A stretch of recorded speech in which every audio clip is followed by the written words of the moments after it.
Polisi telah menetapkan 3 pria sebagai tersangka atas kasus penganiayaan di Banjar Dinas Tista, Desa Dapdap Putih, Kecamatan Busumbiu, Buleleng, Bali. 3 pria itu nekat menganiaya Ketut Artawijaya, 52 tahun, hingga tewas lantaran sakit hati, dilontarkan kalimat kasar.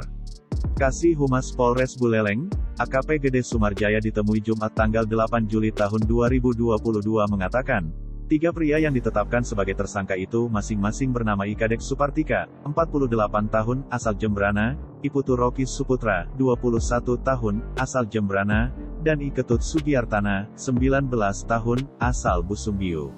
Mereka resmi ditetapkan sebagai tersangka pada Jumat, dan akan dilakukan penahanan selama 20 hari ke depan.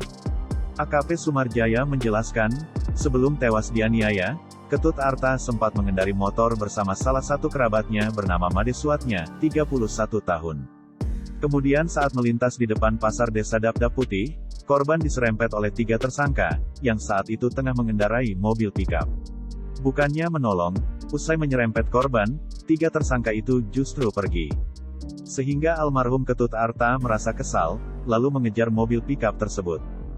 Almarhum Ketut Arta diakui AKP Sumarjaya sempat melontarkan kalimat kasar kepada 3 tersangka itu. Sehingga para tersangka tersinggung, lalu memutuskan untuk mengeroyok almarhum Ketut Arta.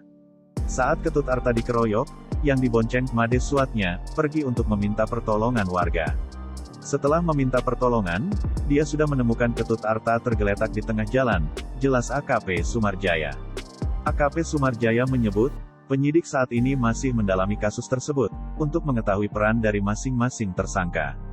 Pun untuk mencari tahu cara ketiganya menganiaya korban hingga tewas.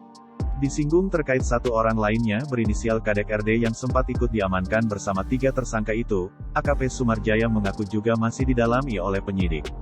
Akibat perbuatannya itu, Ikadek Supartika, Iputu Rocky Suputra dan Iketut Sugiartana dijerat dengan pasal 170 KUHP, dengan ancaman hukuman 12 tahun penjara.